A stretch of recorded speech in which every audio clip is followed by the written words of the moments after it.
Harry Bickmore brought more public attention to brain cancer on Sunday night than it's probably seen in a while. But what can we practically do to help facilitate more medical research into the condition, and why should we care? Well, we've got a living, breathing example sitting in front of us now.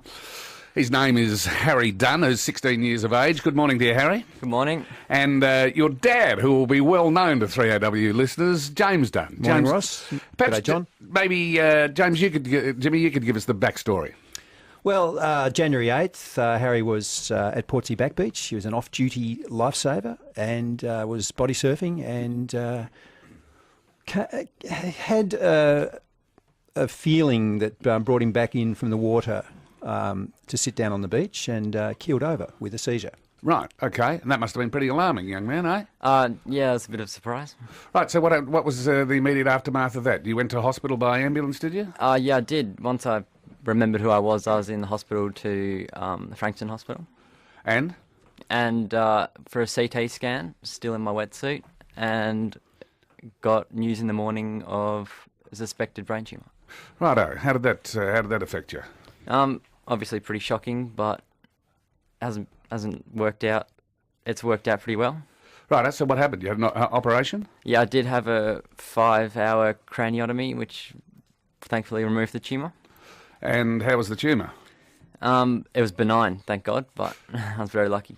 Indeed. Had you, as a parent, I can only imagine, James? Well, my wife Jane said, rang me, you've got to come down to meet me at Frankston Hospital. Harry's had a seizure. And driving down, I'm thinking, what's this entail? What are we dealing with? Epilepsy, something like that, but not dealing with not thinking about the prospect of a tumour, which after the CT scan, the emergency physician took us into a room and didn't speak to Jane and I so much as looked straight at Harry, as they do, the patient, and he said, "I'm sorry, mate, that scan shows us a brain tumour."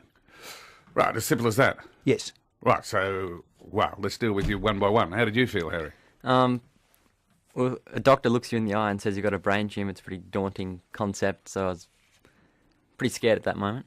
What about you, James? Well, exactly. It's just the world freezes. It's just quite an amazing word to hear. I don't suppose I actually own a 16-year-old such as yourself, Harry, and I'm pretty sure he wasn't watching the Logies on Sunday night, and I don't imagine you were either. But you became aware of what Harry Bickmore said? Yeah, of course. It was just awesome for awareness in this area of research. Okay, there's one thing. For example, I think that the celebrities getting splashed with the Ice Bucket Challenge, yes, created a lot of awareness, but apparently very little money. There's that challenge of converting awareness into money. Tell us what you're going to be doing.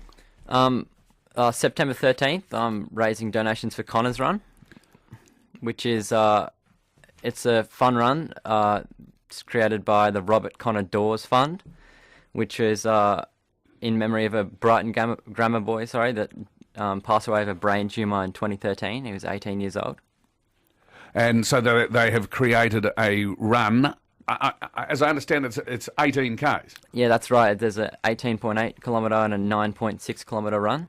Now, there's a fascinating part of the story that you wrote about your experience, and that is that after your surgery, you were able to walk out of the hospital on your own 2 feet. That's right. And get home, but you felt a tremendous amount of guilt. What was that to do with? Well, when I was in the neurosurgery ward, looking around, it's not a nice place. Obviously, there's lots of people who are really unlucky, and I felt a lot of guilt walking out of there on my own 2 legs, as you said, just knowing that I was walking away from people who quite possibly could never have walked out of there. Have you got 18 Ks in you, by the way, Harry, or you got to train up? Well, I ran it last year, actually, not knowing that I was carrying a brain tumour at that point, which is kind of ironic. So, good Lord, that defines irony, doesn't it? So I ran it last year without knowing about the brain tumour, and now one brain tumour less, I'm going to run it this year.